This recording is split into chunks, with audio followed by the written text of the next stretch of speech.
So welcome everyone. Good morning. Welcome to the Latino Culture and Communication. Let me take these bars off. Latino Culture and Communication, more than just translation. My name is Diana Padilla, and I am the presenter for the little while that we're together. This webinar training is brought to you by the Northeast Caribbean Addiction Technology Transfer Center. So this is the team that is here, although I'm the only one visual. Ms. Patricia Chappell, and some of you folks are already familiar with her. She is the one who sends you the certificates, ensures that you're registered, and sends you the copy of the slides. So always look for her email. And so that'll probably be within a week or so. You will get some communication from her. Mr. Frederick, our master tech, he's always behind the scenes. He's always here on this platform with me.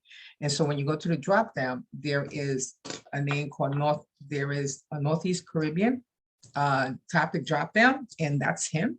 Guys, so if you have any kind of simple tech issues, you can just send him a message directly, and he should be able to walk you through. And as I stated, my name is Diane Padilla. I am a research project manager at the NEC ATTC, but we're here at New York State Psychiatric Institute. We're at Columbia University Medical Center in New York.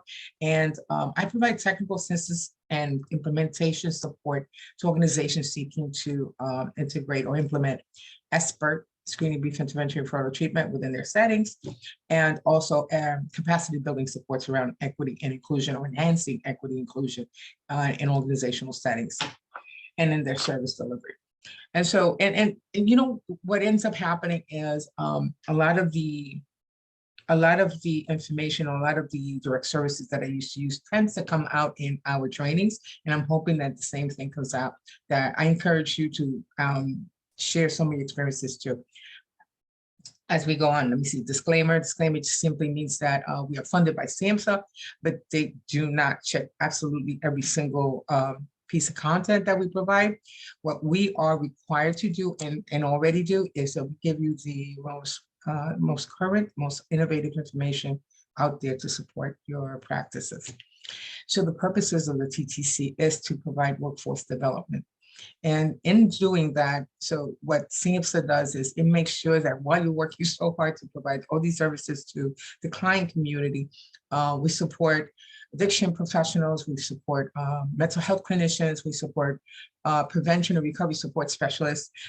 We support the all the different workforce, all the different capacities that you folks serve, and we try to give you all the current information. We want to give you the best practices for you to be able to disseminate and be more effective with the client community, and that's essentially what we do. And so everything that we do at the ATTC, at our ATTC, is all approved by the New York State OASIS, so you will always get CEUs.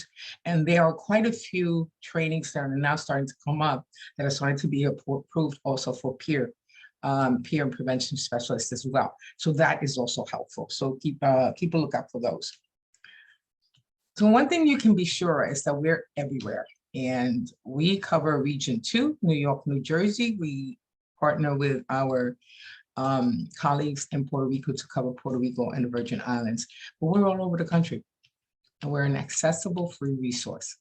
And any organization can reach out to us, and many times we get requests to train on certain topics, and often they're tailored to specific issues that come up, and we can do that as well. And so just reach out and send me an email. So here we go. So language matters. And some of you folks have been in this training with me before. And so why does language matter? And let me get out of here for a second. I've shown you enough slides for the moment. When I show the language matters slides, it is specific to using certain words or certain terminology intentionally. Why do we talk so much? Not just us at this ATTC, but through our disciplines. In the last couple of years, we've seen a lot of focus on changing language. What's your take on that? Anna? I would say because now going forward in the most recent years, we've come to a more person-centered approach with things, and just making a person feel, it's that is more understanding and not as there is, you don't want a person to feel down or penalized, especially when you're speaking with them. And I feel like being that we are doing the individual practice, looking at the person as a whole now, I think that's why things are moving a little more forward to speaking to people, more properly or more respectfully. Okay, thank you. And then, yeah, that's kind of that's speaking to it. Anyone else wants to add to that? Let's see, Robin puts, better language means that you show respect to the person you're with. Thank you, Robin. Anyone else wants to add? Language can also stigmatize, and we want to be more inclusive. So we have to be aware of what we're saying and how we're saying it. Exactly. Thank you so much, Stacey. So Robin and Anna, you spoke to it as well. The idea is, so, and this is just so you know, when I was doing direct services, we used to use certain terms like substance abuse, substance dependence, because that's what we knew. So that's how we were trained. It was appropriate for that time. It was what we knew at that time. And every time we know more, we do better. And so what we've noticed, and there's a lot of association with white folks don't seek services, or white folks seek services and are not retained and cared. There's a lot of that. There's disparities that have always existed, that have gotten much worse over the last 2.5 years. And so, and stigma is a huge factor. It's one of the top 3 reasons why folks self-report that they don't access services, according to the literature. And so what we want to do is be more supportive and affirming in how we interact with our clients. So because we know more, and a lot of the experts agree, we do better. So the experts had come out with the DSM-5 when it came out, was it 2013, I think it was. And it had changed the terminology of how you word the diagnosis, how you label the diagnosis. Instead of substance abuse or substance dependence, it started to come out from a public health perspective, use substance use disorder. So it was about a person with a health issue. And that mindset is really what we want to carry into our practices. And it's not because we want to be stigmatizing or offensive, but we've been conditioned to doing things a certain way, to speak in a certain way. So this is the opportunity to realize that the research has been showing us that our words and how it comes out on the recipient, that person that's listening to it, it just further impacts on them in a negative way. And if you consider all the other experiences that many of them come in with, that has a lot. We don't want to add to that. We want to be better informed and be more supportive and affirming with them. So the whole slide is about, I think the way Stacey said it, is what we say and how we say it.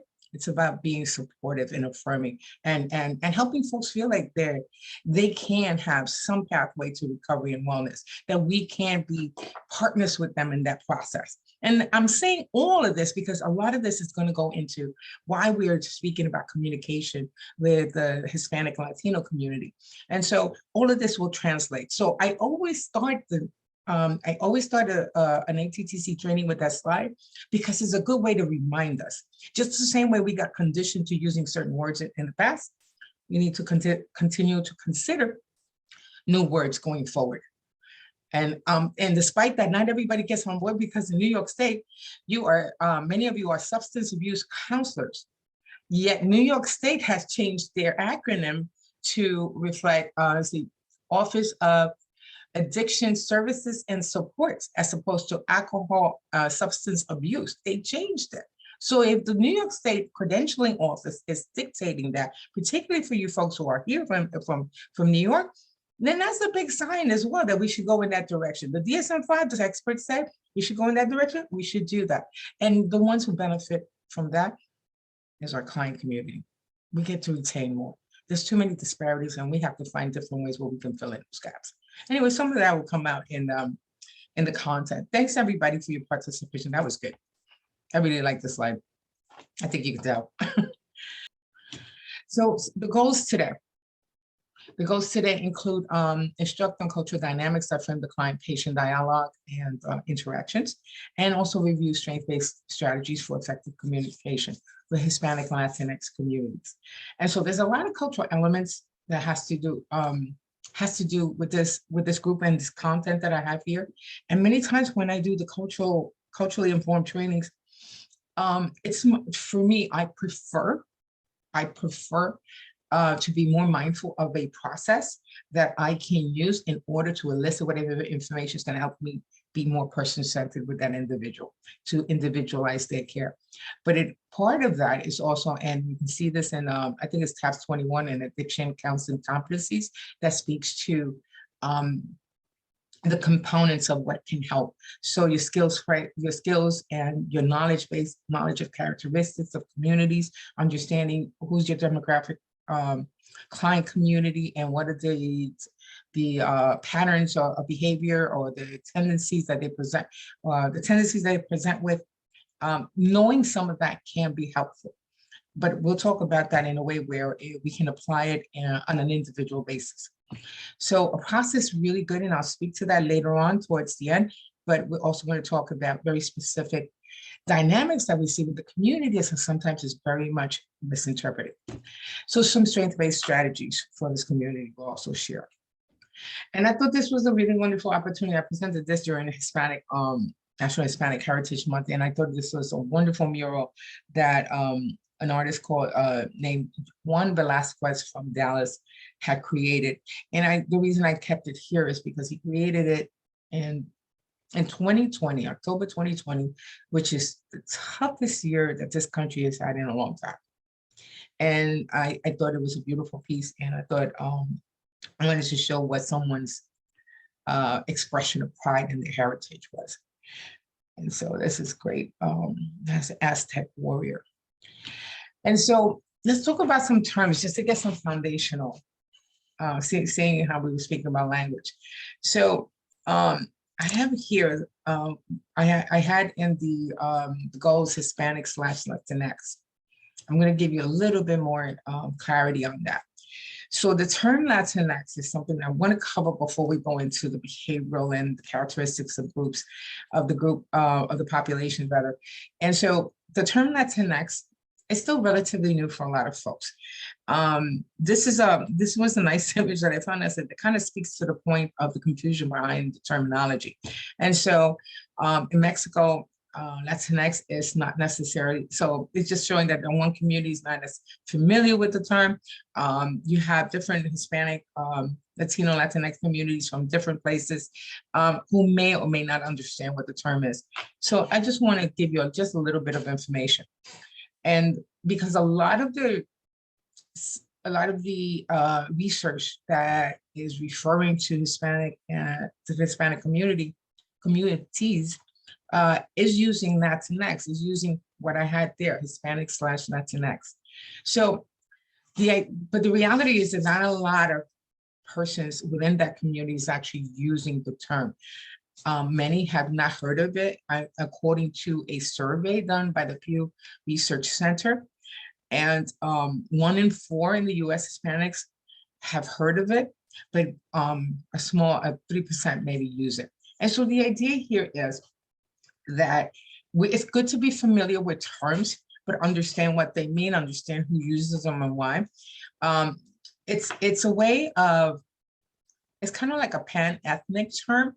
And so what it is an alternative to what the Hispanic and Latino terms have been for years. Hispanic tends to refer to language and those whose ancestry comes from Spain or Spanish-speaking countries. And the term here, Hispanic, actually came out in I'm not going to remember, it was the late 70s or 80s. I think it was the late 70s. The census was coming out, and the committee, or the ad hoc committee of experts that was together, kind of working to construct it, and the processes that were going to be facilitated and coordinating all of it. One person suggested, and she was from, I'll say now, Mexican-American heritage. And so she has suggested the term Hispanic because before that was accepted, the Hispanic populations were always under other. And so this was a way, when you get the census, it's a way of understanding what are the communities present, what are the dynamics involved, how to allocate funding for different resources and so on. And so the term was kind of born and accepted back then. But it refers to, for the most part, and this is not exact, but for the most part, it typically refers to Spanish-speaking countries or persons whose ancestry were from Spanish-speaking countries. Latino, Latina was when it first started to be used, was considered pretty much a neutral term. And so it these days is referred to folks who have ancestry in Latin America, South America, Central America, and so, or persons from the Caribbean. And so, and you have there, I put Latina/Latino, tends to be Latino most of the times. So I put A because it's the language and the culture itself is very gender-based. And so that's where Latinx comes in. It's a gender-neutral term that is used instead of alongside Latino, Latina. It refers to a person of Latin American origin or descent, but it doesn't necessarily connote gender.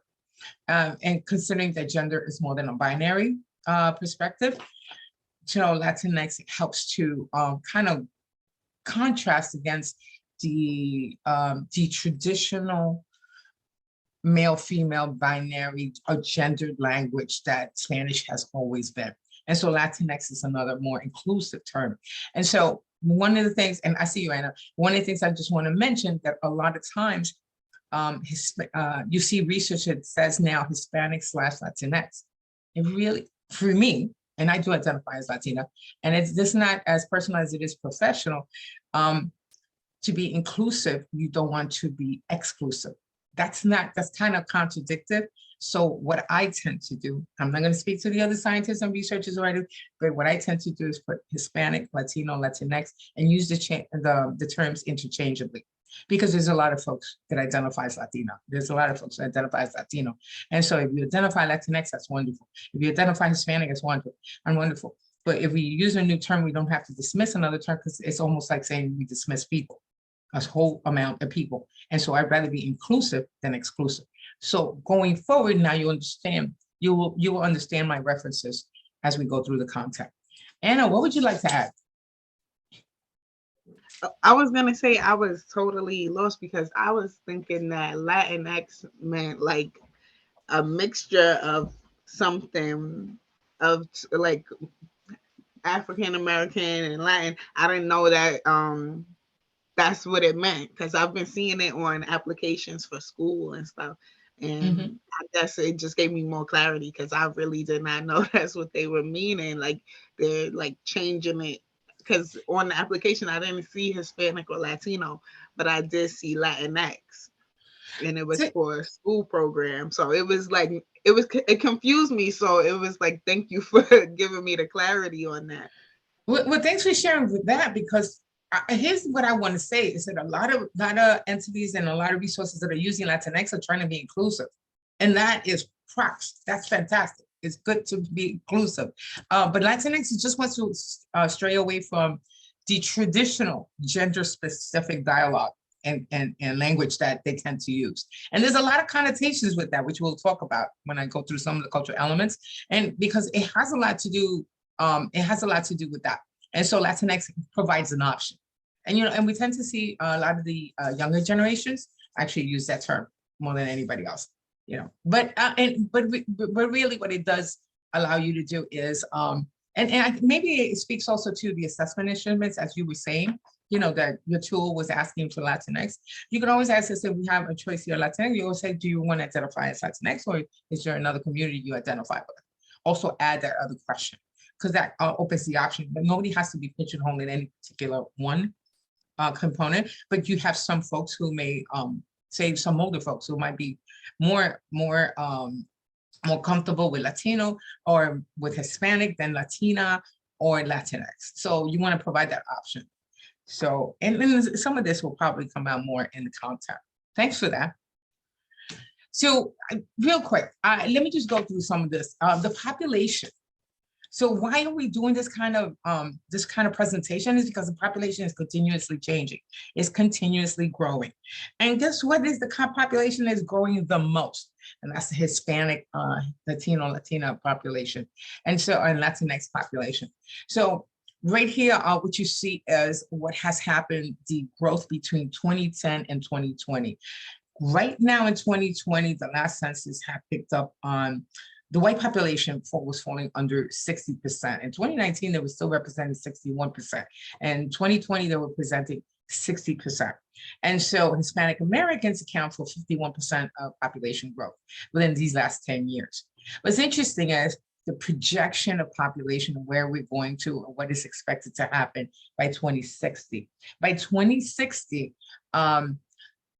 racial and ethnic groups as a whole will represent the majority of the population, and the white population will go under 50%. Will be represented under 50% of the population. And so like right now we're like 335 million or so, and we'll be about 415, 460 million by then. And it will, what we want to be mindful of is that the diversity continues to increase. When we think of disparities, we want to be mindful that we really need to be adept in working with these communities because they're growing. And one more thing I want to say about projections is if you could look back in the last 5 years of projections of these population growth, the actual numbers supersede what was projected. This just gives an idea. Those numbers are likely will be modest compared to what actually happens. And so just building the case for why we are having this kind of content to present today. So now I want to ask you folks, when we talk about communication, think of a time when you were, you're engaging when you at some point with someone at some point, whether you were accessing services or whether you were speaking with an individual, whether they were a friend or not. Think of a time where you felt, oh, maybe you were, I don't know, talking to your doctor, maybe you were shopping. Think of a time where you felt like you wasn't heard. Can you speak to that? Why do you think? First, identify a time if you've ever had that experience. If you were talking to someone, they didn't even really hear you. Does that sound familiar to anyone? Okay. Peggy, tell me how that felt. Tell me about that. What do you think that happened?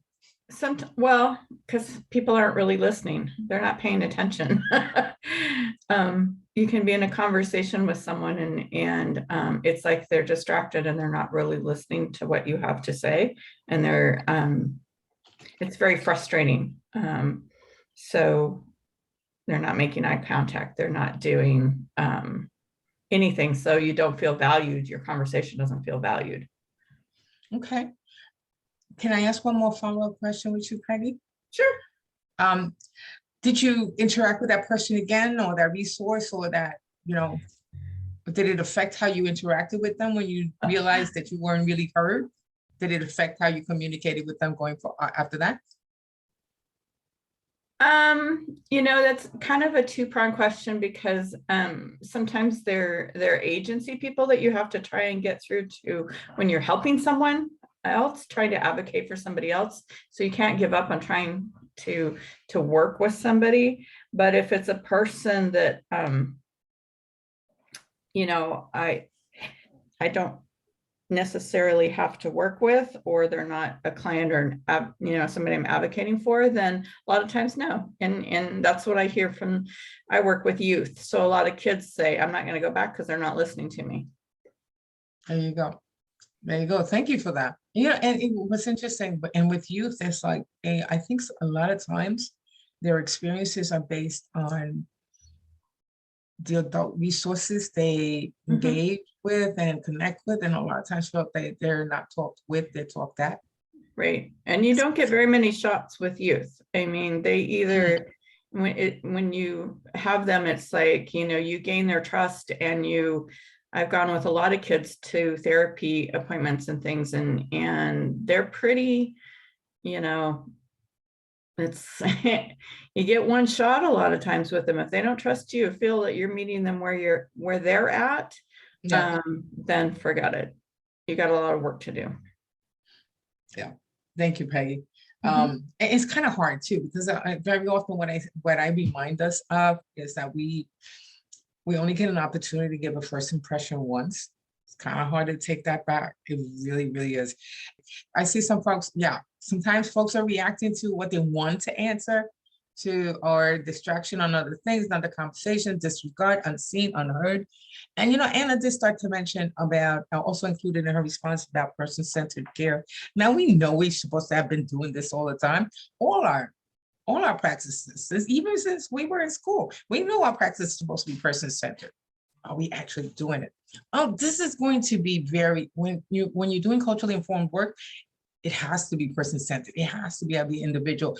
And there are untapped opportunities in there when we think about somebody's culture. And so that's what we're going to talk about, because that influences communication. Yeah, and to focus on the reply rather than the dialogue. So are we really listening? Yeah, okay. So let me go back to my slides. So I got some stuff to go through. So right now, there's just a little bit of the scope of the lands here. So according to a Pew Research poll, Latino people are the second most discriminated against ethnic group after African Americans. That's been a given for a long time.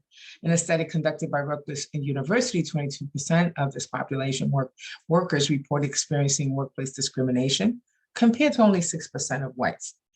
And Latina females earn roughly about 54 cents for every dollar earned by a white non-Hispanic male, which accounts for a loss of almost $24,000 a year in a year's time. We already know that women in general, as a community, women only earn 75 cents to a dollar, that every guy earns, every white male earns. And so now we're talking about specific to the communities, 54 cents to that dollar. And so roughly 30% of Hispanics in the US lack health coverage. So there's a lot of different challenges and stressors, so to speak, here with the communities, with some of the folks. I'm not saying everybody falls under this umbrella. Absolutely nothing here is templated. Nothing is absolute. But we get an idea of some of the patterns and some of the challenges that the community deals with. And so some of the community perspectives include, for instance, the battle of managing language barriers. And so like sometimes if a client comes in and doesn't want to be a burden, doesn't want to bother you, to get an extra resource for them, if you do manage to tell them, you know, that that's available. And sometimes, you know, or being able to just speak enough English, if English proficiency is not their forte, if English is not their first language. So, you know, just trying to be able to disseminate information with a provider. There are preference for bilingual perspectives. Sometimes it's bilingual and bicultural. And so bilingual providers are great. But I will say also, how many times do we tell folks, even if we don't have a bilingual provider, what do we actually tell folks that we do have the ability or to provide language assistance? I know that when I was doing direct services, a lot of my clients did not know that when they ended up in the hospital, and I'm going to talk about the days when I was doing HIV prevention, that when they were in the hospital or had to go get certain services there, they weren't necessarily informed about that language interpreters were available for them. Matter of fact, we weren't always telling them in our site, and we started to get a handle on that when one of the grant requirements actually specified it very specifically, and we started to realize that we weren't necessarily doing it. We weren't always offering and saying, listen, you also have an intake. We weren't always telling folks, you have your preference of a language interpreter if you like. We didn't always do that. I'm not so sure we're doing a lot of that today. Maybe because we speak other different languages ourselves, but for whatever the reason, this is something that federally we're mandated to have that assistance available. Not a lot of folks know about that. Community perspectives include negative bias towards interpreted encounters. Who are the folks who are doing the interpretation? There are times where we have used family interpreters. That's not something we want to encourage. We want to frown upon that because there are too many other dynamics that can impede the clarity of the message. Not to mention our own ethical responsibility, whether we're a peer specialist, the social worker, the addiction counselor, the administrative staff, the receptionist, we have an ethical responsibility to provide clear communication. In order to do that, we do not necessarily rely on a family member, particularly in some of these situations where providing information that is very personal and very detailed needs to be conveyed. So we want to think twice against that. Getting by with limited language skills. There's still folks, we can't think about that. It's 2022.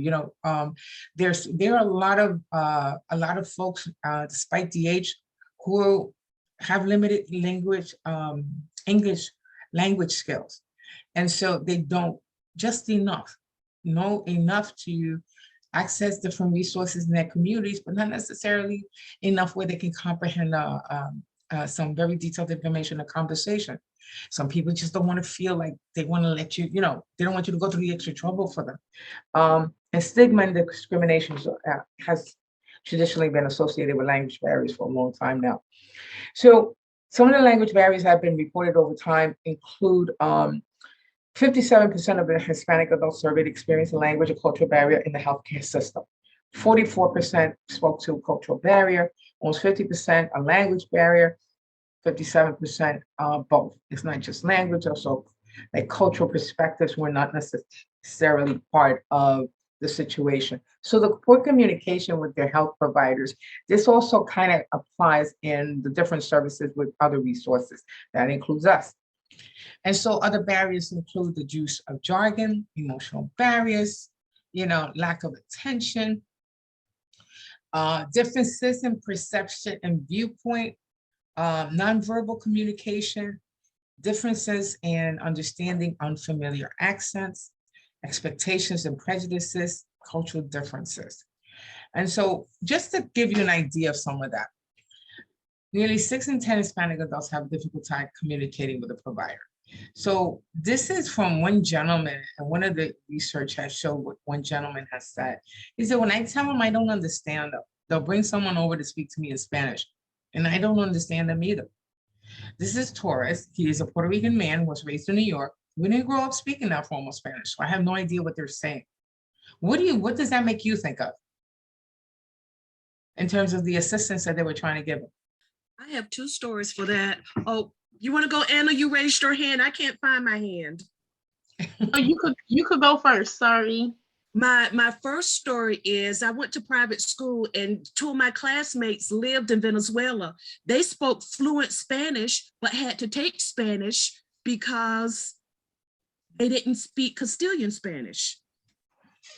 My second is that I have a client from Puerto Rico and we're required to use language services. We have one service for in-person interpretation and the other one is on the phone. And she complained, I'm Puerto Rican, this person is from Mexico and we do not speak the same Spanish. So, on goes the hunt for someone that she would allow to do the interpretation. Okay, thank you, Regina. Anna? Yes, I'm leaning and going towards what Regina was saying. Yes, it's totally, the cultures are totally different. Like I grew up around a lot of Dominicans and Puerto Ricans, and my best friend is actually Salvadorian. So those are 3 different types of Spanish right there. And like a Puerto Rican might feel like a Dominican speaks really fast. Their Spanish, they use different terms and things of that. Like the way they speak, they have, it is really different. And then like my friend who's Central American, she kind of speaks more proper Spanish, who's from El Salvador. Like her Spanish is different than a Dominican Spanish and a Puerto Rican Spanish. So I do feel like now, since we see these things are happening, we kind of need to get more cultural with the interpretation instead of just making it a general statement like, okay, this is a person to interpret Spanish, but a Mexican Spanish is definitely different than, like, the way they speak is just, they have a different language almost, even though it's still Spanish. it's just a whole different context sometimes with certain things. So I feel like, yeah, we do need to go into having more cultural interpreters instead of just like, oh, this is just for this one language. Because when you look at like Asians in a broad spectrum, they have so many different derivatives. They could be Indian, they could be Chinese, they could be this. So it's like, then you need a cultural interpreter who can help, you know, get that message across. Thank you, Anna. Rosa? Hi. Yeah, according to what we're talking about, I also have a lot of Honduran friends, Ecuadorian, Dominican people from Salvador. And sometimes we could be talking about Spanish food, for example, and it's probably the same plate, but they say the different name. And maybe I could say something, and for them they could tell me something, and for me it's a bad word. And we say, no, we don't say that. And for them it's a Spanish food. But for us, it's something we like, no, we don't talk that way. So it's really, we do need a lot of people like that, you know, that for the culture and everything, because we all speak. And not only that, is the accent as well. Their accent is obviously different as mine. And I study in New York with a lot of international people, and we all have different accent and we speak different languages. And it's like I said, sometimes it's the same thing, but we say it on different ways, and we have different names to it as well. You'll bring up a very good point too, Rosa. Thank you. I wanted, Robin, I know you put it in the chat box. Would you like to speak to that? About what? What did you say? No, Robin. Thank you, Rosa. Oh, okay. Okay. Yeah. Can you hear me? Yes. Oh, yeah, that goes back a couple of years, and I was in a doctor's office, and a male doctor, not that that matters, but to me, it was an important question about my own body, and he totally dismissed, you don't really have to know about that.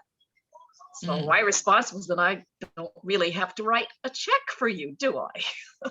I never saw that doctor again. That was it. Thank you. That's really speaking to that first question I asked. Thanks, Robin. That's a really good example. So you're not heard, like it's not, if someone else decides what you're saying is not important. How dismissive that can be, so off-putting. And so I understand your reaction too. Thank you for sharing that. I love the part about it may not be important to write the check. Stacy? So this conversation make me think about documents that we have translated into Spanish. And I've had like two different people, they speak two different dialects, and they gave us feedback on the interpretation. And I think that maybe we need to add the type of Spanish that it was translated into at the bottom of the form, so people don't think that there's errors in the form, but that we use a certain interpretation. So, I mean, I thank you for this conversation. It never dawned on me. Yeah, it's interesting. I remember, and I will tell you as a trainer, and I've been with this organization for a long time now, and I remember I had to translate some documents, and then someone else kind of proofread it. Now, I was born and raised, I mean, my parents from Puerto Rico, but I was born and raised very acculturated into New York culture, but still as a Latina, the way I still identify. And I remember I was translating, and then someone came over, and it was another trainer, and he was from, where's he from? I think he was from El Salvador or Ecuador. No, he was Ecuadorian.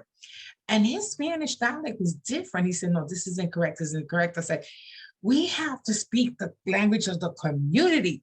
You can't speak your language. We can't speak the one I want to speak. We got to speak that community, the community. So it's really about, it's more about avoiding generalizations, you know, and assumptions with communication. Peggy, what did you want to add? I just wanted to add that, you know, where I live, we actually have a large German community.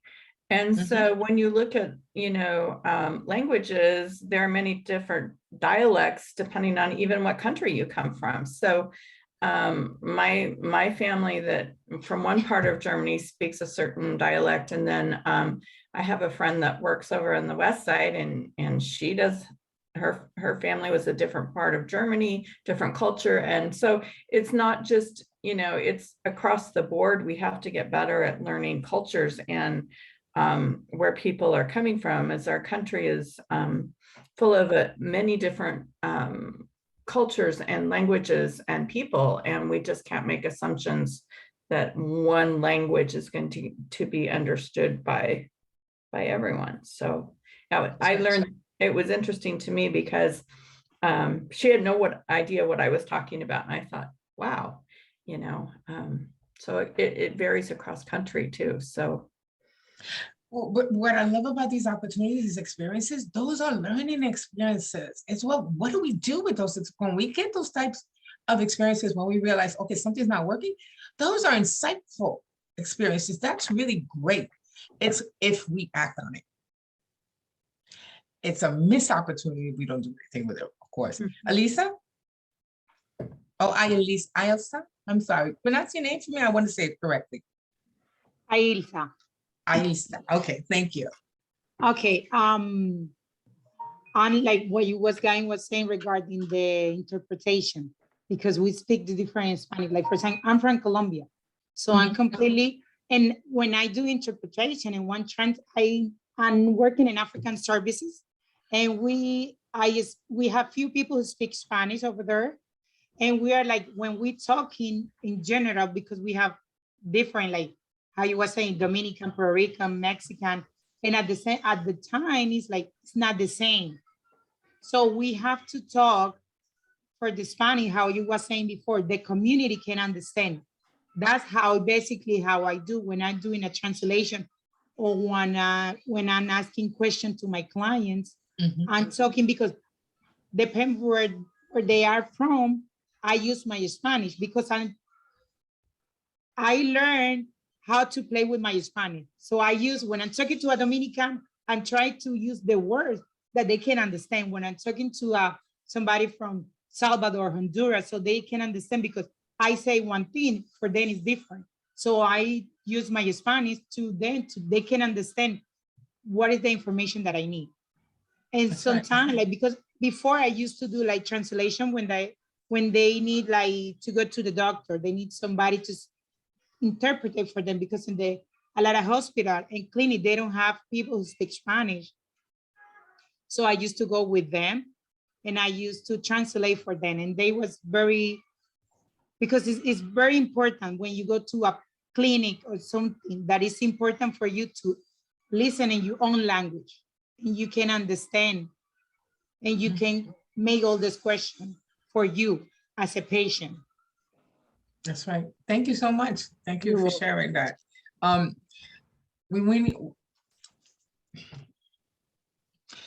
Very often with this population, generalizations are made. Actually, it happens with most cultural groups, but I'm going to speak only because this is the topic today, the Hispanic Latino community and communication with this community. We have to avoid generalizations. And so what we can do as an organization, we have community assessments that we can do to find out what are the demographics, who is in the community, what the language is spoken. Our services are supposed to be tailored to them. And so the languages are changing, or hey, even if they haven't changed, we have to understand what are the dialects that are being spoken. So avoiding generalizations, actually do community assessments. I do that. I talk about that a lot in the class standards. What happens is, I can tell you that for years I've worked with treatment court professionals. And I remember Judge Rogelio, he's retired now, he told me, and he's on in Santa Barbara, he used to tell me, he said, we see an influx of folks coming in, we're having a hard time with communication. And what he shared with me was, he says, it's not that his staff wasn't diverse. It's not even that. It's that there was an influx of indigenous people coming in from Mexico. There was more than 68 indigenous language, and not just in the Mexican community. We have about, I can't remember this, I think it's about 26 Hispanic specific groups here in the US, and different dialects within different groups. And so if our reading material, if our dialogue, is compromised, there's a lot of information that doesn't get conveyed accurately, our reading material and our dialogue and should be informed by what are the needs of the community? That also means understanding who's in your community, what language they speak, what's the dialect. One Spanish does not work for everybody. It just doesn't work that way. You know, you got Portuguese, which is a combination of French and Spanish. You have different ones. So really know who your community is so it can inform the services that you need to have available for when you do work with them. So you are prepared to have the resources that you need to be very much tailored, because information exchange is the foundation of what we do. Okay, so that's a good segue into some of the things that I'm going to be speaking to here. Nice dialogue, nice conversation. So one of the things about the culture with Hispanics, and again, Hispanics, Latino, Latinx, Latina, you know, so I'm using them interchangeably. Hispanics belong to a high context culture, which focuses on collectivism. So it's nonverbal communication, visuals are part of it, contextual elements, kind of a harmonizing of all these different elements is part of how many people in Hispanic populations, you know, interpret and communicate. So the Anglo culture is mostly a highly prized size of communications, tends to be direct, tends to be assertive, more of a low context because there's less details associated, more direct. So Latino culture, you know, for the communication styles is somewhat more passive. Very often, this is not absolute, just so you know, but it can be indirect and provides high context. So I got this slide that might kind of present. It has a nice representation of what a situation can look like. So think about how an individual might seem to present as passive, and this person is thinking that doctor is being assertive, comes out very blunt, very terse, very direct, almost rude, because in the clinical approach may seem that way for that person who's receiving services. Yet from the other perspective, the individual might think that the person is being passive. Maybe they're accepting, maybe they're not interested, or they don't really care. So these different perceptions are playing out in one situation. So his or her approach may be perceived or interpreted as aggressive. Different communities have different communication styles. So the frustration can be also is that, and with a lot of Hispanics and Latinos, that the language and cultural accommodation for people in the community can be represented. This one situation where this person was thinking about long-term care services. And this is the same gentleman. He said he's not confident he'll find a culturally sensitive nurse when he gets older. I'd rather just live alone and poison myself by accident rather than to stay in one of those homes right now. So if that environment is not person-friendly, with according to his perspective and his culture and who he is, this is what he's saying. So this is not surprising from a lot of folks in the communities that do not access care. If they're not able to actually engage with you, they're not actually able to have a dialogue, a conversation with you. I'm gonna stop saying dialogue, a conversation with you. This is how they might interpret that, and it's not necessarily engaging them to continue services, let alone to even access services in the first place. It's important, you know. So some of us start working in the field, and we get caught up in our routines, and things get kind of like just not mundane, but they get routinized, is how I call it, because we get caught up in certain things that we do for many different people. And sometimes we kind of forget that every individual has their own world, their own challenges, their own stresses, their own things that they come with. And some of that gets interpreted in a dialogue. We don't always pick up on it. So let's think about how that might play out. So think about interpretive services. And I'm going to kind of go through this because we spent a lot of time on the conversation. There's some things that I want to discuss with you. 26% of Hispanic Latino adults surveyed reported communicating through an interpreter. 52% family members acted as the interpreter. So here, it was a battle to say anything. I couldn't ask why they had to get so many vaccines or why not. I battled for so long. Other mothers described the need to switch primary care providers to maintain access to bilingual providers. Why is it a challenge using a family interpreter? You folks tell me. Go ahead. The family interpreter will put their own spin on what's going on instead of directly saying what the patient is saying, and vice versa. Repeat the last part again, because you kind of came in and out. So vice versa, the family member will translate to the client with their own spin on what the provider said, not necessarily what the provider said. Culturally speaking, thank you. And culturally speaking, and particularly with this community, what happens is, not creating waves is kind of natural part of the characteristics of the culture, and hurting people is that kind of the characteristics of this culture, like many others, but right now I'm just focusing on Hispanic Latinos. And so, yeah, I see you, Robin, hold on. And so what we want to consider is, again, it's like, is that information getting translated, disseminated clearly and accurately? We have seen opportunities that have been taken, situations where the opportunity was to have a family member, and it was a missed opportunity because they had a family member do it, because the accuracy of the information was not taken over, and it compromised the information and the informed decision that they could have made. Robin first, and then Aisa, and then Griselda. If I was in that situation personally, I can only speak for myself. I don't know if I'd want to have a family member, particularly if I'm talking about some part of my physical life or my sexual life, if I'd want to have a family member interpreting for me, because I don't want them to know my business. So there's a problem there. I wouldn't want Aunt Tessie calling up everybody on the phone in the Bronx and saying, guess what she's doing? It's, yeah, confidentiality gets compromised. That's true. And confidentiality rules do not apply to a family member. It applies to us as providers. Yeah. Thank you. Ayesta? Yes, basically what she just said, the confidentiality, because usually you don't say, you don't tell everything. You use the family member to say like this and this, but if they asking something very personal, you don't want they to know your business. So that's not good.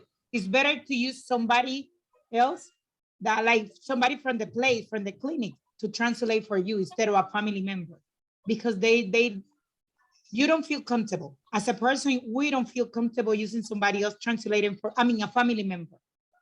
That's basically. So that's the thing. What you just brought up is interesting. So a person may feel uncomfortable with having a formal interpreter. So it's really up to you how you present that opportunity. So how you frame it and how you approach them about it, it's going to help. It's also your interpreters. Well, there's a lot that goes into that, but your interpreters also can also understand the dynamics of the uncomfortability, particularly with Hispanic Latinos, who are very private people in general. And use their own understanding, their own communication skills to approach them.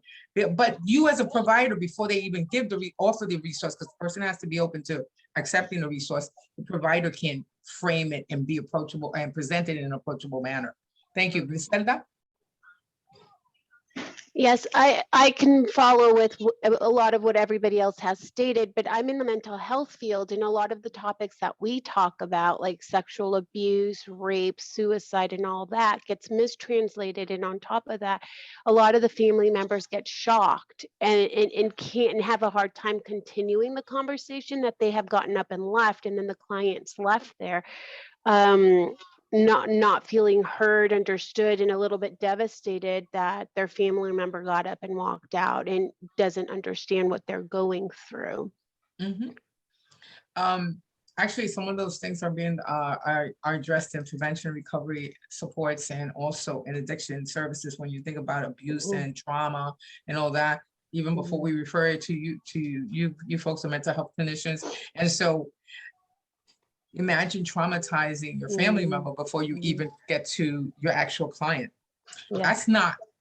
That's unethical, first of all. Unethical. Real simple. Even if there's no other aspect of it, you can just think, ethically speaking, it is our responsibility to be clear. And that's us. We have to convey that information. We don't put that responsibility in someone else. And then we put them in a situation where they get traumatized. They may get traumatized too. Or what about health information that gets disseminated inaccurately because maybe it's a kid doesn't know how to give it to them. Heaven forbid, it's a diagnosis that has to be translated. A diagnosis that hits that person first, and then they have to tell the other. It's just the makings of very, very unhealthy practices. Community assessments are key. eliciting the language assistance services on site that are specific, that can work with the communities that you already know exist, that present at your agency, is very important. And the community assessments, I suggest that they get done on an annual basis because the demographics are changing that much these days. I know. So that's one aspect of communication. Let me go back. This is good. And thank you for all that dialogue in the chat box. That's really helpful. Let me go here. This is because we also talked about the interpreter. Culture and recovery. You know, culture and cultural background in all of its diverse representations include values, traditions, beliefs, and this is pretty much what kind of defining what culture is. You know, and these are the keys in determining a person's pathway to recovery, their wellness pathway. It is an individualized process. It should be an individualized process, but no two people are the same. And Anna said it right from the beginning, you know, this is a person-centered process. So being culturally informed of how we can do that is very helpful. It's helpful to us. Services should be culturally grounded, attuned, sensitive, congruent, and competent, as well as personalized to the unique needs of each individual. And you know what's interesting about this particular statement? It's like we already know that. But what we know and what we do might be two different things. Can we do this to the best of our ability? We'll be talking about that. So language mechanics has a lot to do with what you hear and so here's the thing. You can hear someone say something and then you interpret it. But then what you interpret may not be what was actually said. And then what was actually said may not be what was actually meant. So there's a lot of different dynamics that can happen and play out. And so we have processes where we can discern all that. Let's talk about what actually can happen. So, you know, this never gets old in my world, you know, the behavior iceberg. Miscommunication often stems from misalignment of explicit and implicit meanings between the sender and receiver. When you consider what I just said about what is said and what may have actually been meant, maybe the words that were used to express it, those same words, I may interpret it very different, maybe have different associations and connotations in my world. And so I interpret something very differently. And then us, very often for us that work in the field with folks, you know, we tend to see behaviors, we tend to hear what folks say, and then we kind of interpret what we see and what we hear. We don't necessarily, you know, what we don't always necessarily take into account that there's a lot more to it, that there are emotions associated with it, that there are experiences associated with it, that values and beliefs are part of it. And, you know, and so there's more there's context, not just words. So explicit characteristics of culture are the observable rituals and symbols, but the implicit characteristics are those underlying values that can help. The context, the cultural context helps define what is being said. And so the unwritten norms of behavior that guide people regarding what is considered appropriate and inappropriate, we may use the same words and mean different things, like you folks already said. So let me ask you folks some. Potential contrasting values. I'm only going to go through one of these. And I gave you a few examples. So think about this. When you was growing up, what you learned when you was growing up, eye contact, which choice would you think is the better choice? It is best to look at people directly in the eye when talking to them, otherwise you are seen as dishonest or caring. Or B, it's rude and hostile to look at people directly in the eye when talking. This depends on how you were raised. So I'm asking you folks, what's your belief system right now? What is it for who you are right now? Is it best to look people directly in the eye when talking to them so you're not seen dishonest or caring?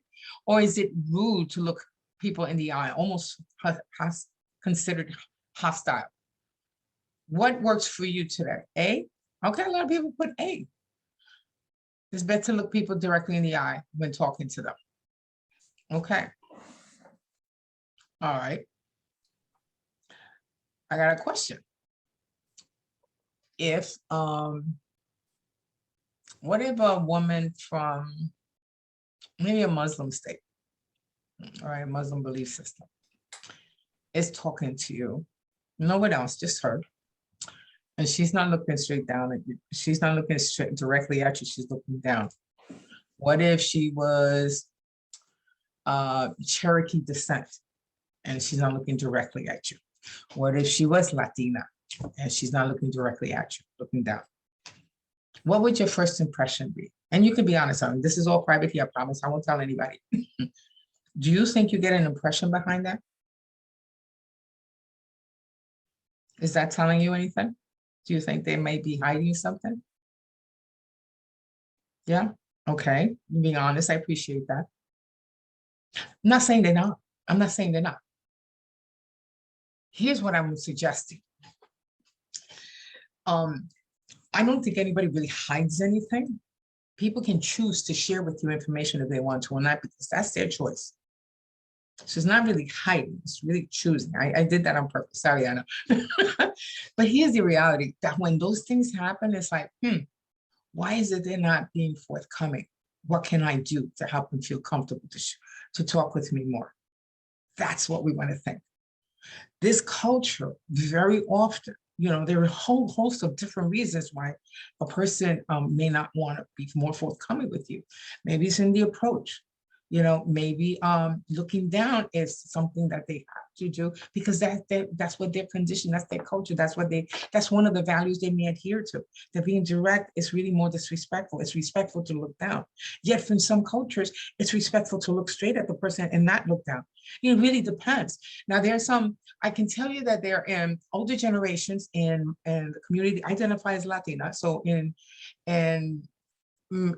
my culture, there are older generations that require that you look at them in the eye.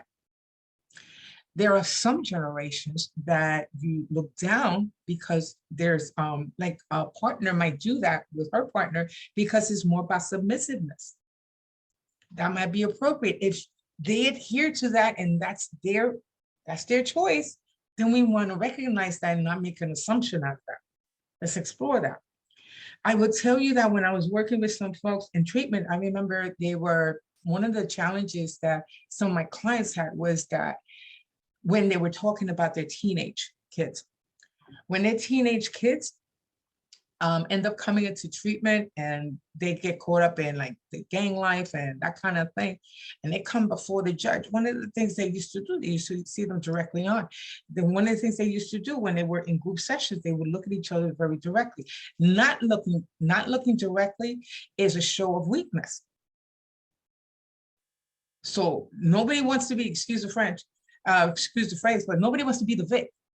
Nobody wants to be, no young man wants to be the one that you're going to point out. And for a Latino young man to stand up for themselves, that's part of them being respectful to you and you showing respect back, because that is a requirement, you know, for a lot of young folks. So think of it, it depends on the individual. And the other thing is, whatever we were raised with, over time, as we grow as individuals, just like our client community, we might change our perspectives. So I was supposed to look at my mother when she was scolding us. You know, those were times where I didn't want to because I was afraid that she might feel like I'm threatening to her. Like, I didn't want that belt to come my way. I was the good girl. My sister used to get the belt, you know, but she was very defiant. That was a nice one. Actually, I mean, I'm really not lying. I'm really telling you the truth. But I would tell you that defiance and authority and all that, those dynamics play out in a family, in a Latino family, because that's what folks take with them throughout their life. So that gets influenced by other experiences as well. So I put that question out there because we don't want to make assumptions. In the Western culture, that is perceived first. And before giving the doubt, first is typically perceived as they're hiding something. Who's ever seen Judge Judy? You ever see Judge Judy? You see what she says, right? She said, look at me in the eye, look at me in the eye. Because she's going to think that you're hiding something. This is more of a Western perspective, but we in the people field know that we really have to explore that. We really can't make assumptions. It doesn't matter what the experience we have with one person that was Hispanic, Latino, Latinx. We want to explore that with the next person, with every single person. It's really important to do that, or we're going to miss opportunities. We're going to miss being able to engage. We're going to miss opportunities that's going to help us connect and have them share some of the insight that we need to help them better. And so really important, we cannot make those assumptions. And also what works for us is not necessarily what works for somebody else. Really, really important. And so, and we tend to do that a lot. And so we want to kind of get away from that. So let me just go here because the dialogue is so much. Maybe this presentation should have been longer, but I really want to go through some very useful information. Culture refers to the values and attitudes. Consider cultural context as you plan and draft your communications. There, we sometimes in our community, we say the things that are not spoken are just as important as the things that are spoken. And so that's important. That means that's a good reason to prompt and explore with a particular client about anything. So we really want to use our own cultural, we want to understand that we see things through our own cultural lens, and our own filters can certainly impact what we see and what we think we hear. So language and cultures are intertwined, and all of these different dynamics, you know, tend to be part of the culture. So when I'm speaking to someone, I'm speaking to Eric, I'm not speaking to just Eric in the English language. If I'm speaking with Eric, I'm speaking with Eric, his philosophies, his cultures, his behaviors, his what he considers his norms, his world. And I'm not just speaking with words to one person who is like a static individual. That's not how it works. So when we're communicating with folks, despite all our busy schedules and our processes, we are communicating with one different world at a time. Every person is a world unto themselves. And so when you look at something like this, international arrivals, you say, what do I do now? I'm going to cross the names. So I just did the first one. What do I do now? Eric, why don't you read the second one? And what's he doing? When is he going to take my card? Meanwhile, I'm here. I'm saying to myself, what do I do now? I'm putting my hand out to shake his hand. Isn't that interesting? Yeah. Okay, Rosa was the next one. What is she thinking?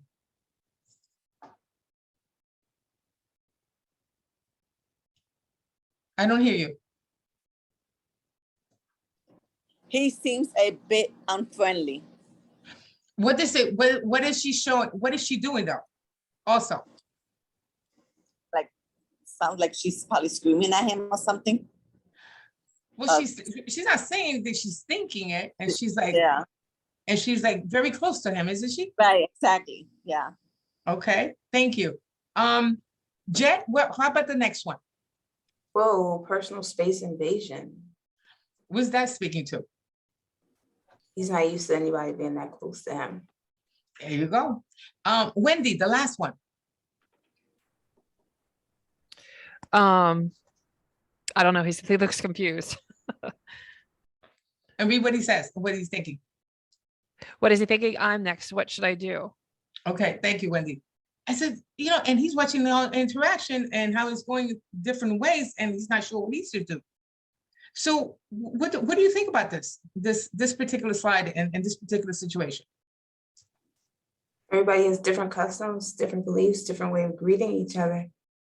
And they're not familiar with the other person's. Yeah. stuff. And even from the first gentleman that I was, when I gave a hand, I kind of assumed that somebody would take my hand. That's not necessarily so, and that's pre-pandemic, okay? I'm not sure anybody's going to give anybody's hand without asking permission these days, but even pre-pandemic, it's like you give a hand automatically because that's what you know, but you're meeting other people. You don't know that that's okay with everybody else. You can't make those assumptions. So thank you for that. So again, it's just speaking to our need to explore. So there's, what would you do if it were you? Well, time and space. So for some folks, the space that you're in, the immediate space, is really important not to get close into that space. In Hispanic, Latino, Latinx community, being close in that space is very second nature for a lot of folks. It's not unusual, you know. Face and face saving. I'm going to go through some of these characteristics and tell you about personalism.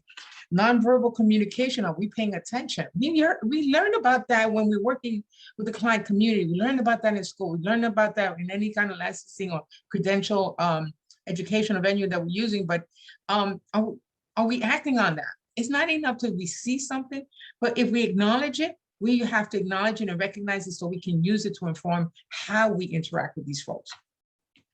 And so things that are part of communication is how a person speaks. I'm a very animated person. And some of you who are familiar with me know that I'm even in this little box that you see me in, my hands are always moving. And that's just who I am. If I were in a room in person, I will be moving around because I get animated or get caught up in it and the content. And yet someone else can do the same content and disseminate it very, very differently, very calmly, perhaps a lot more reserved. And that's part of how some of us communicate. Do we take notice of that? Do we understand that that's part of how someone is speaking or trying to convey information with us? So appearance can be part of it, our facial expressions, our postures. We're taught always to kind of read the client's body language. Well, that's how communication is expressed that way too. Eye contact, whether we're paying attention or not. And by the way, a lot of times, and this is because Griselda kind of makes me think about this, and sometimes someone is not going to look at you straight in the eye. Maybe some mental health issues, maybe part of that. You know, so understand there are different reasons why people behave different ways. We just don't want to make assumptions about anything, no matter how good we supposedly are with any community. And so understanding that these are different aspects. Paralinguistics, this is interesting. Some folks speak loud. Maybe that's not what we're personally used to, but that may be the natural way that they communicate. It doesn't mean that it's rude. It means that that's who they are. Can we stay away from maybe any kind of judgment or critique about that? If that is their normal way of communicating, we may have to ask them to lower their voice if we're in a big room with other clients or something like that, but we can't make a judgment on that, you know, so tone of voice and your own pitch and how you communicate is key. Remember how what we say and how we say is the person who's receiving the information that needs to be receptive to it. We would like them to be receptive to it so we can have some kind of partnership so we can help meet their needs. And so people's lifetime development, every chance I get, I put Brown and Trenner in here. There's so many different influences in any given person's life. And whatever influences had helped them be conditioned to being who they are at whatever age level, that's great. Daily life can also influence and help us change our trajectory and our perspective and our philosophies. And so it's the same with our client community. In our client community, particularly with Hispanic Latino populations, whether we're working in prevention, recovery, supports, mental health, or addiction, there are so many challenges from the last 2 years that many of our clients are dealing with, that a lot of this can influence their whether willingness or receptivity in speaking with you. And they may be very careful what they share with you. Maybe there's some things they don't want you to know. You know, it really is going to depend on how we explore this. So some dynamics include variable language skills, understanding that cultural differences exist. There are different norms around politeness and communication, even, you know, awareness of perceived status between different cultures. And so the different groups, Latinos, Latinx, vary despite national background, experience with immigration and migration. But immigration is a big issue, has a lot to do, is associated with how much information they may or may not want to give you. And it kind of depends on how much they can understand that they can share with you and still feel safe. And that's something we can't blame them for. It's something that we have to work with and around. And so, but there are other factors, socioeconomic, education status. And sometimes the best way to speak to some folks is more indirectly than it is directly. And the Western perspective typically includes direct communication. Well, we may want to consider other ways, not just one way, different ways, depending on the individual. So their styles of communicating, their attitudes around how to work around conflict or contrasting ideas even, you know, sometimes, you know, how someone perceived the fact, whether or not they're going to share some information with you might be a way of making waves, and maybe they don't want to be as forthcoming. There's different ways of completing tasks and making decisions and so on. So here's what I want to do. I want to share with you, because I got some time, I want to share with you some of the, when we're speaking with somebody, we want to understand some of the cultural factors or cultural characteristics of the group that might present. And then understand how sometimes in some situations, they might be actually reflected in there and we don't always pick up on it. And so with the Hispanic Latino communities, and I don't get to do this as often as I like, but there we have seen, and it's been researched from my oldest piece of research that spoke to cultural values that was identified by a scientist back then was from 1996. And so these were labeled since then. And so there's such a thing as congeniality and what we call in Spanish simpatía. And so congeniality meaning speaking to how an individual might engage with you as a provider, may be kind of like speaking to what I was just saying. Like sometimes in the addiction settings, I've heard where Latinx clients may not supposedly admit the situation exactly the way the provider might see it, the way the counsel might see it, but it might be more, not so much about denying the situation, it might be more about not wanting to make waves, keeping a harmonious type of interaction going on. So congeniality, not having to make waves if it's not necessary, it's highly revered within many people in Hispanic communities. Personalism. And so, oh my goodness, for years we've been thinking about personalism. What is value? What is that personal rather than institutional relationships, formal versus informal communication? Well, there's a little bit more from that. Many times when we say personalism, everybody, and most people would, not everybody, most people will consider, oh, it's about being more personal in your approach. We're talking about your personal family, your world. It's not so much that, okay? And in terms of, I like it's lost in direct translation. So I'm going to share with you that it's really about being approachable. That's the key. And that's really the appropriate word. When we think about personalism, it's like when we have clients who are not as forthcoming with their information with providers or clinicians or health practitioners, sometimes has to do because the approach that they were receiving doesn't seem like very approachable. It's more direct and can be off-putting for some folks.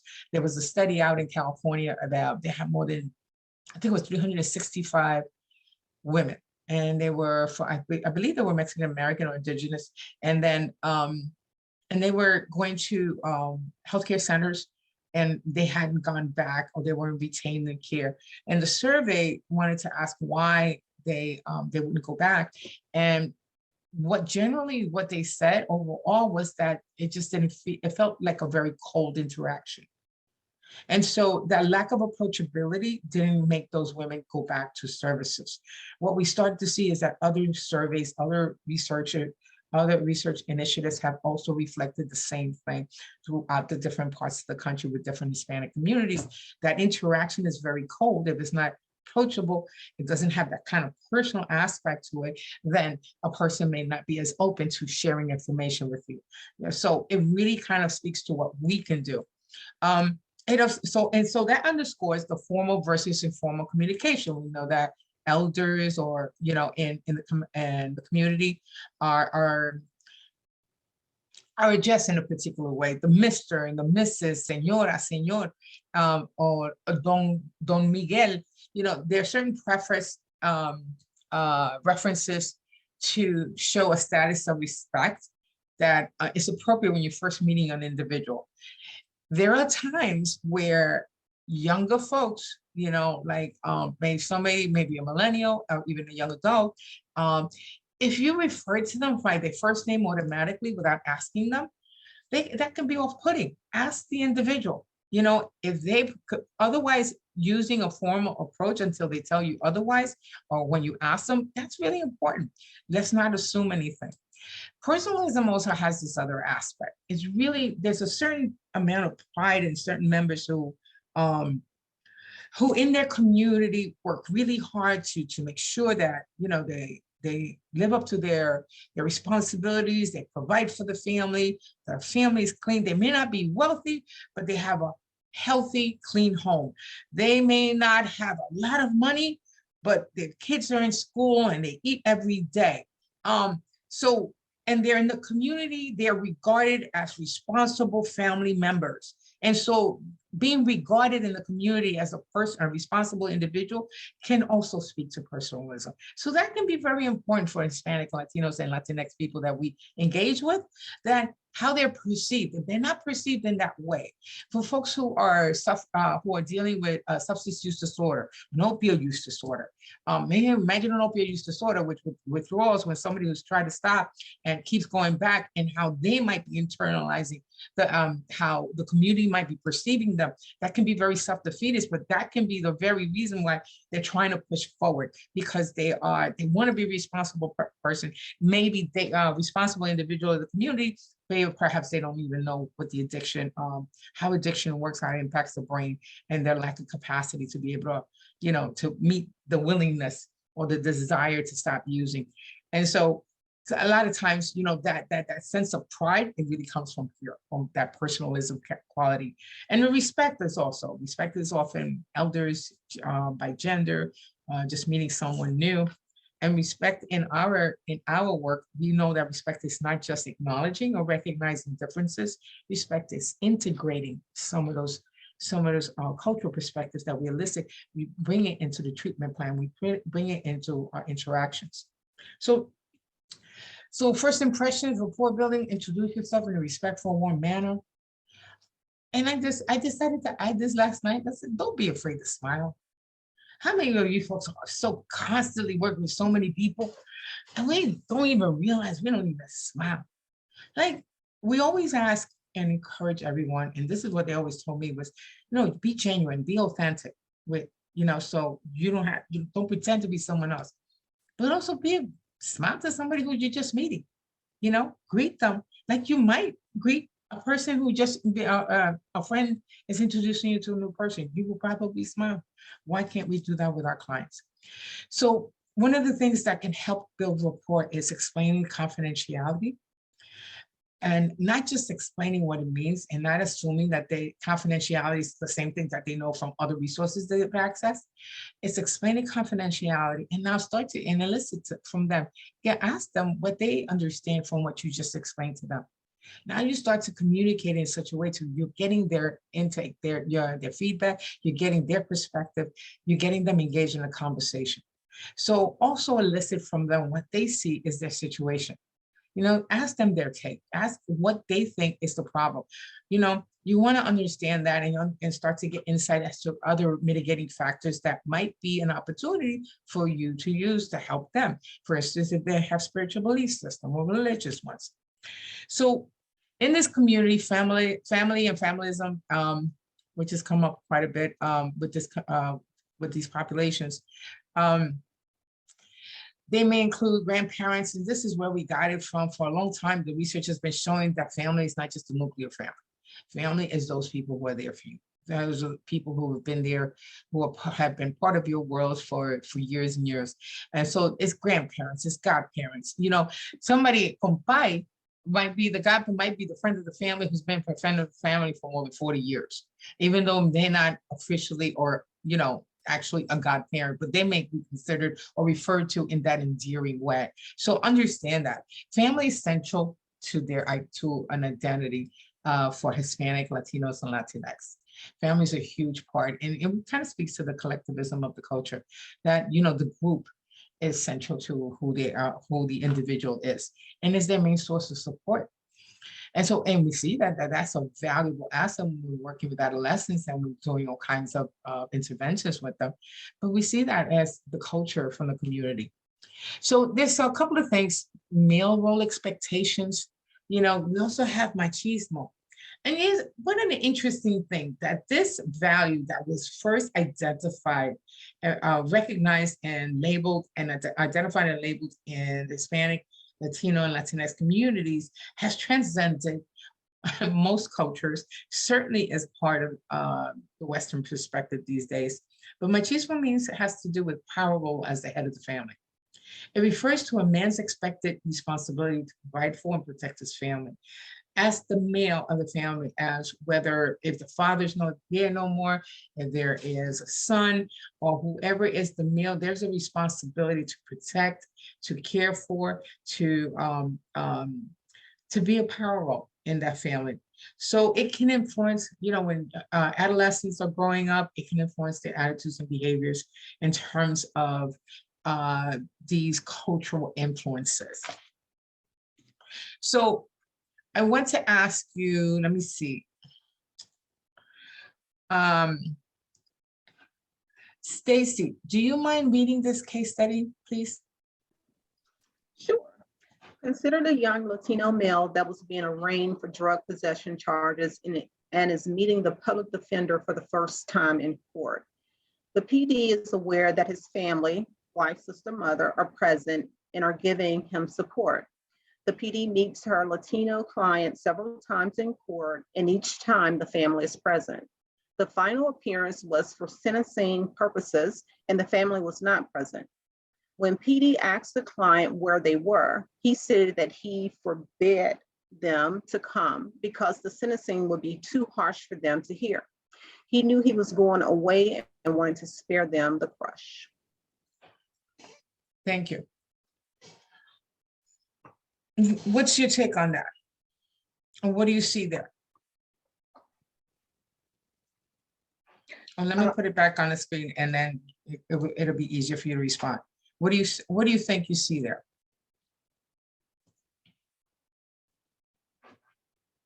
He was protecting them, his family. So he's being the machismo, he's being the protector of the family.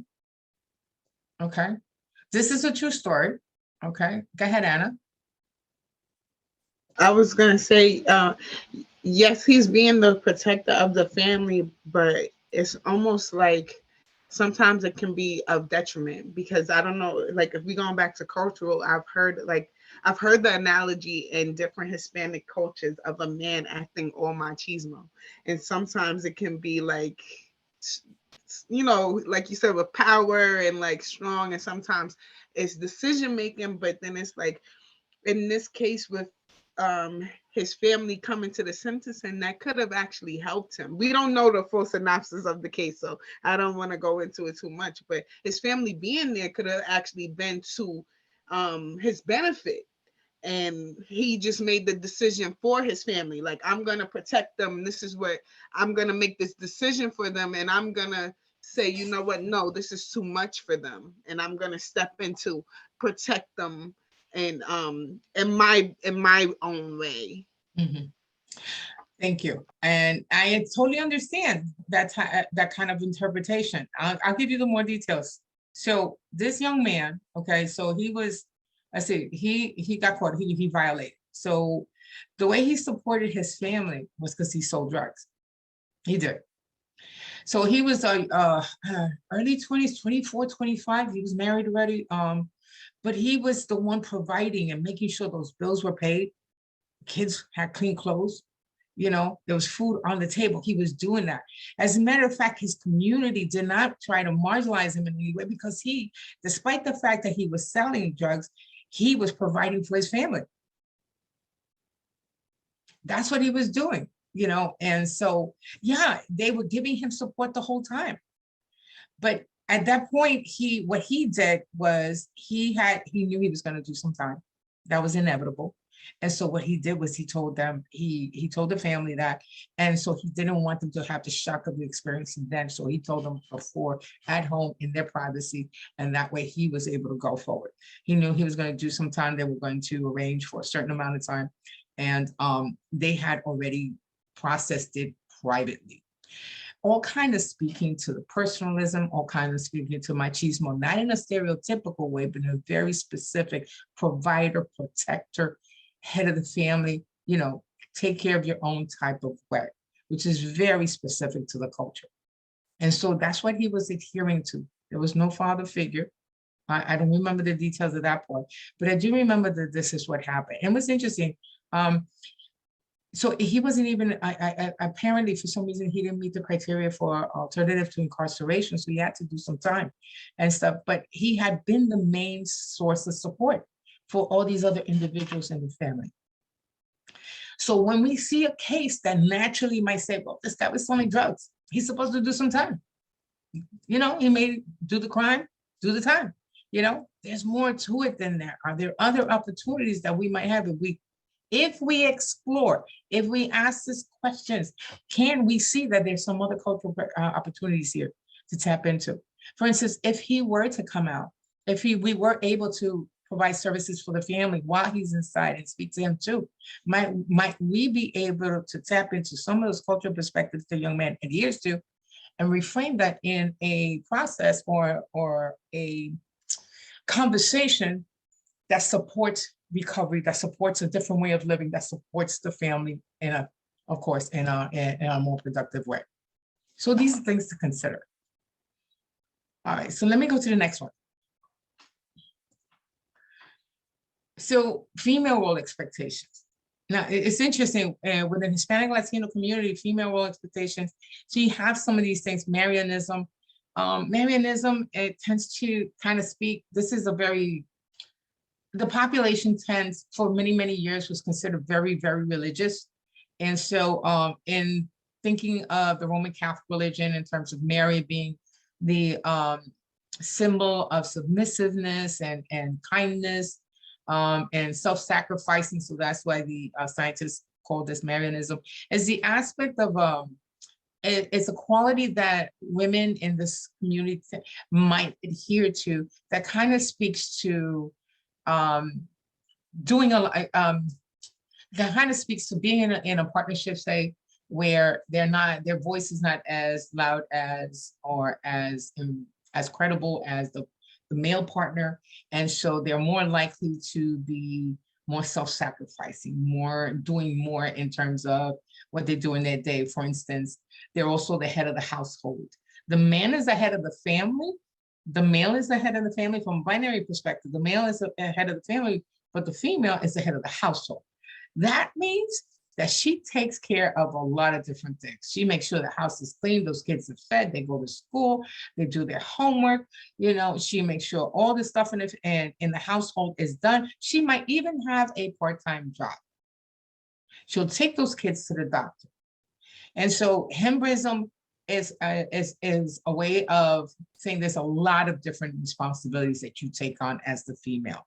And so quinceañera, which is a rite of passage, is some folks used to think it's like equivalent to the Sweet 16 concept in Western perspective. It is not. Quinceañera is at 15 years of age instead of Sweet 16. A woman comes of age at 15. But when you come of age, you also are expected to also adhere to a lot of these other values and role expectations of Marianism, hembrism, and helping the family and doing cooking and helping with the chores and so on. And familism is still about prioritizing the family. So here I got another potential case. Let me ask, can I have a volunteer to read this one? I could. Go ahead, Rosa, thank you. Okay. Hispanic mother allows daughter to use in-house. Daughter has a low paying full-time job and sniffs several bags of dope a day. Sometimes she'll ask her mother for $10 to get to work.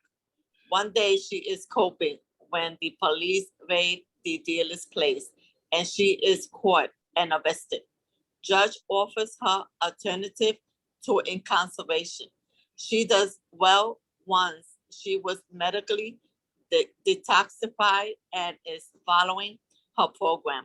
Counselor thinks client's mother enable her and asks permission to have the mother come in so he can advise her that she has to stop enabling a daughter. Okay, now come back. What do you think about this case? Do you think, let me just show you the slide one more time. So the counselor is saying, you know, the mom is enabling. Do you think that's an understandable interpretation? This is Dolina. No, because they're confusing well, it's not a confusion, but it's support instead of enabling. So they're getting the two concepts mixed up. So you're using a cultural lens. Yes. Right? Okay, thank you. In this kind of case, a lot of folks might use a clinical lens. If you use a clinical lens, you see the mother as a risk factor and see her as enabling her daughter. That's not incorrect, but it's not culturally framed. So we miss an opportunity. That's what I'm saying. The clinical processes are used, whether it's mental health, addiction, it's used because they work. But when we culturally frame it, they work best. So this particular situation, another true story. And so what happened here is the mother used to ask her, she used to ask her to kind of, to try to stop. The mother didn't know a lot about addiction. She just knows that she used to sniff a lot. But I had allowed her to stay in the house and asked her to stay in the house. She said, if you got to use it, you won't stop, at least do it at home. Because the mother didn't want to worry about her no more. What was coming out there? What were the cultural elements that you saw there? Did you see there? The mother was keeping her safe. Okay, so she was right. And familism was really big with her. She's being protector also. Yes. What else do you see? Support. The mother's supporting her. Even though it's a bad habit, that we're a family dynamic. We're going to support each other. We're going to take care of our own. Family supports family. And that's really big here. She was trying to get her to stop. She didn't want her to use, but she didn't want a lot of horrible things to happen to her in the process either. So she was supporting her. Sorry, that goes to show that a lot of people that support their family members during addiction, they don't know, they don't have the knowledge, they're not understanding. So let me do it this way, and maybe, hopefully, we're gonna pray, to the saints and see if that will get done. Mm-hmm. Totally. It also, to add to that, it also speaks to us in our perspective. As providers, our perspectives. Just think of it like this. Remember, you folks are seeing clients all the time. Seeing clients all the time. And you use your clinical tools and you do your counseling sessions and this is what you do all the time. And sometimes we could see a situation like this, and what we see as a risk factor is, okay, we've got to bring that mother in and try to give some education because she's been helping her daughter. She's not the best source of support for her daughter. If she's going to be part of that support, we have to teach her different. Otherwise, we may have to give her other resources. And so that perception is not informed. We haven't explored yet. We haven't looked to see, is that what's going on? We want to understand, there's so much more than meets the eye with any client, with any one of us at any given time. And so when we're conditioned to doing things a certain way, we kind of lose sight of why we need to be person-centered. Going back to that, person-centered requires that we ask questions, that we elicit information to get clarity. Perhaps our instincts are correct. We have a lot of expertise under our belt. That's fine. But we want to confirm that or not by asking information, asking and exploring it. Go ahead, Peggy. I just think that sometimes you got muted. I missed it. Sorry. I think okay. Some people tend to jump to conclusions or assumptions rather than knowing the whole picture. So exactly. we label or identify people based on the language that we associate with, but yet we're not putting it into a lens or understanding the full story, and we just jump ahead, and that's not a good thing to do. Yeah, there's a lot of folks who are struggling with a lot of different issues, not just addiction and mental health. There are other perhaps family or world dynamics and survival, socioeconomic status and health issues that are going on. And we never know what's going on with someone unless we ask them. So it's really important to do that. And so even though a situation may seem straight off the gap, the first thought might seem, okay, that's not healthy. Maybe we need to, okay, not that healthy, but maybe there's something else going on. Let's challenge ourselves to say, okay, we need to confirm what we think or just elicit from the other person. I would say, let's not confirm. Let's just take us out of the whole equation. Our own filters can have us hear or see something that's not really there. We can do that. We're good like that. We're human beings. We can make all that happen. So really, let's take our perspective out of it. So I'm going to suggest something here. And I'm looking at the time, and I want to cover at least some of these. I got a lot more than our dialogue is so interesting. I probably should have made this longer. language impacts. Stigma and shame are typically uninformed biases, can further depress potential motivation needed for recovery. And so folks who struggle, how we engage them is going to be key, because that can really impact. And so let's think about effective communication. The first thing I'm going to tell you is culture humility. Culture humility is a practice. It's not a concept. It's something you can actually practice. It's not only an idea. It's something you can apply in your services. I know I had this other training I do, culture humility and responsiveness, that really breaks down how we go through the skill sets. It really is about using very, very fundamental communication skills. Culture humility does one thing really, really well. It encourages us to use another person-oriented approach. That is essentially person-centered. In other words, work with what you get from the other individual. And so it's not just another client, it's a person that we have yet to get to know. And so, I mean, back in the day, we used to say that we could put, files of people's like charts together, and despite the different names, they all look the same. When we talk about individualizing care, when we talk about being person-centered, it really is about individualizing care. Even the recovery peer specialist movement has really also helped emphasize the need to understand what are the realities of the individual's world, their perspective. And in order to do that, we had to kind of take ourselves out of the equation. So preferred language and the meaning within context is very, very, very important. Culture humility is a way of us having us kind of get ourselves out the way. Understand what your values and your belief systems are. I've been doing cultural trainings with treatment courts for many, many years. What I would tell you is never go in there and tell anybody, stop being who you are. Whatever your cultural belief system is, whatever your value system is, whatever your philosophies are, great. But there's something phenomenal, something fascinating about being conscious instead of being second nature about who you are and how you are. When you're conscious about what your value system is and all that, you can actually, you're more aware of it, and you are more able to put that on the side and not use that as part of the lens you use to meet that other person, to interact with that other person, to actually elicit information to get to know who the other person is. And so you put yourself on the side. So culture humility requires that we do that. It also encourages us that we also take a look at how we interact with folks.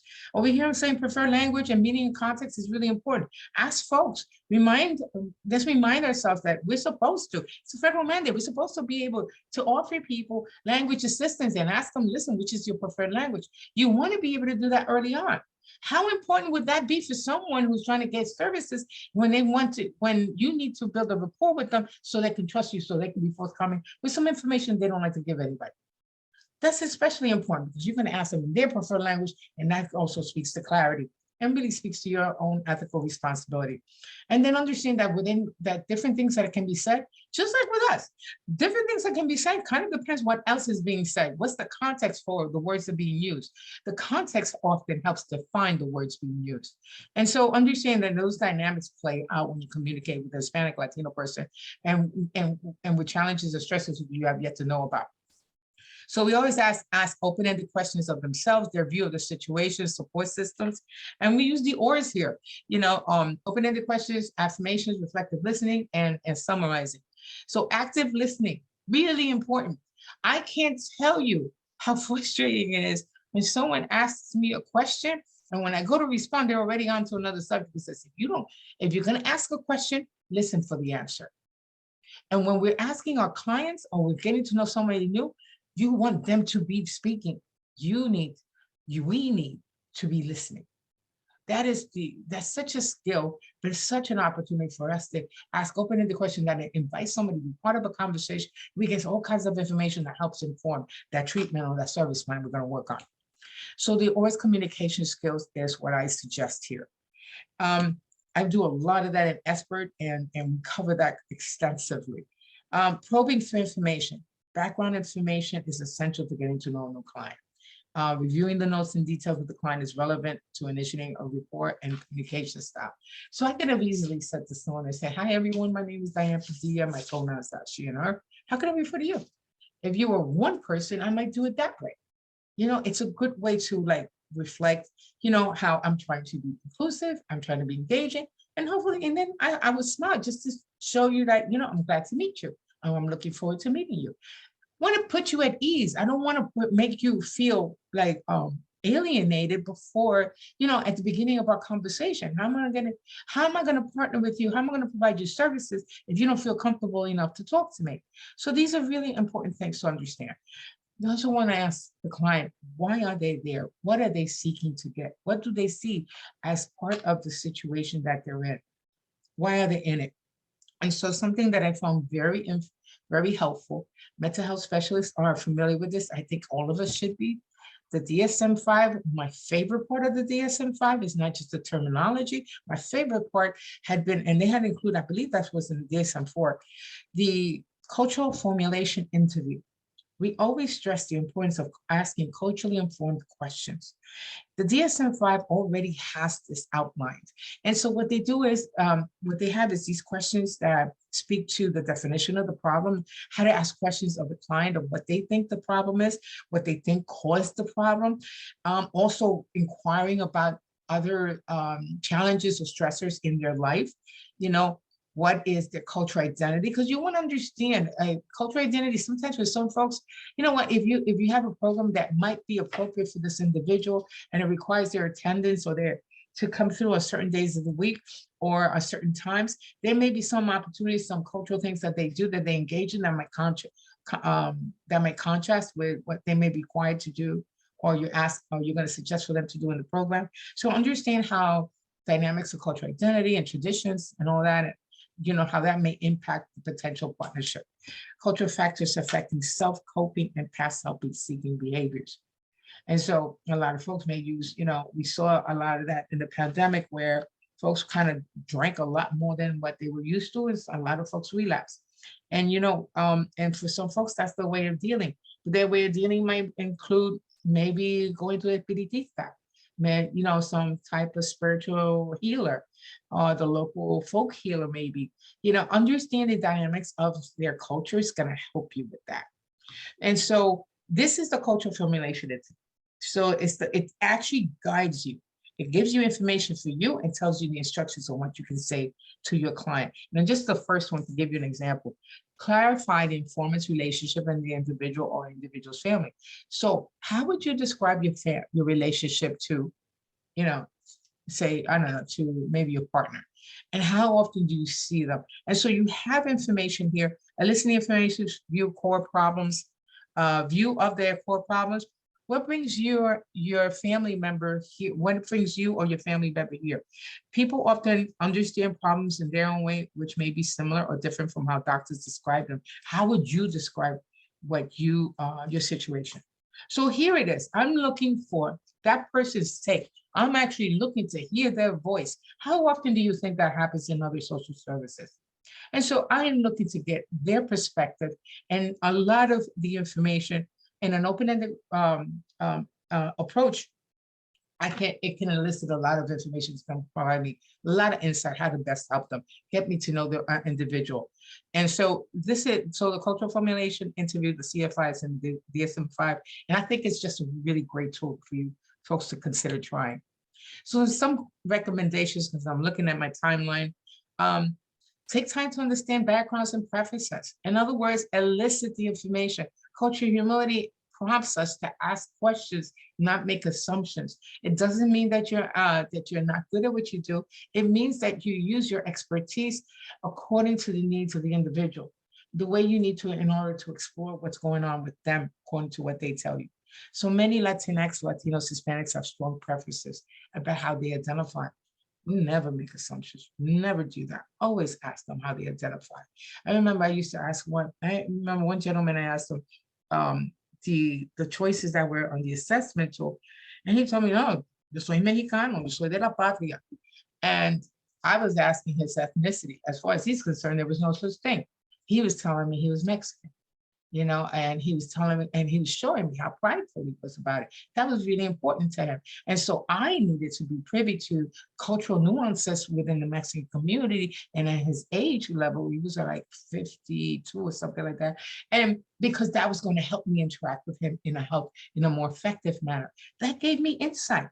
So build on the respect Hispanic communities have to family. Direct person-to-person contact is best when communicating with Latino families. It's always better for you to have that person-to-person contact. You know, they're not as, you know, depending on the more current generations with older folks, you know, person-to-person is probably a lot better than sending a text and using the technology. Provided recommendations also includes consider the best language skills and resources to reach and engage a Latinx person. Make sure, find out from the supervisors or the leadership, when's the last time a community assessment was done? What are the demographics of the communities that are in your catchment area? What are the languages they speak? And please do not stay in just Spanish or just English. We even, in Black and African American communities, we're thinking like the Haitian community speaks English like the community that identifies as Black. That's not necessarily so. You know, Creole is not the same thing as regular English. It's just, so understand very specifically who are the few folks that you're providing services to. Your services have to be tailored. You have to do community assessment to be informed about that. Even your grant funders tend to have some information like that. If you don't have one done, get it from them. But really, that's going to help you understand how some of the characteristics of the group that you're working with. Materials should be a reading level appropriate. I think the general recommendation is like 6th grade or 7th grade reading level. We don't want to assume that everyone can, that some of the literature that has very advanced lingo, even in a particular language, can be easily comprehensible to anyone in that community. And so again, that community assessment is key. Track your results, adjust your strategies, improve your communication and engagement. Here's the thing. Let's not fit the Latinx client into the treatment program. Facilitate a program that is tailored and suited to the Latinx client. And that is the mantra of the day. We tend to get a lot of folks into our programs. We already have group sessions, we have different resources we already do, and we tend to do the same thing for everybody. Let's not do that. Let's find out what the person's needs are and then make what we have available to fit their needs and not the other way around. And so celebrating the traditional festival of San Juan in New York City, this is definitely a 1962 picture. I just thought I'd share that because it's a little bit more prideful on my part. And I also wanted to share with you the Building Health and Equity and Inclusion website the ATTC has. This is a live link when you get these slides. I'm just letting you know that this is available and there's an array of different culturally specific and cultural processes that you can engage in. You can access these webinars online. Any questions, and I kind of went towards the end. I know I only have a minute. Any questions, anything that kind of stands out, anything that I can respond to you?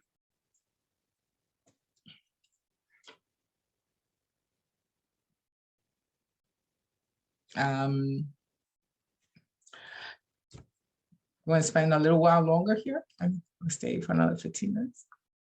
Thanks, everybody. The conversation was great. I think the next time I do this, I'm going to make it 3 hours because we could have unpacked this way more. So thank you so much for everything you brought to this, and go forward. Really, really, just keep doing what you're doing. I love your approaches. Thank you for participating today.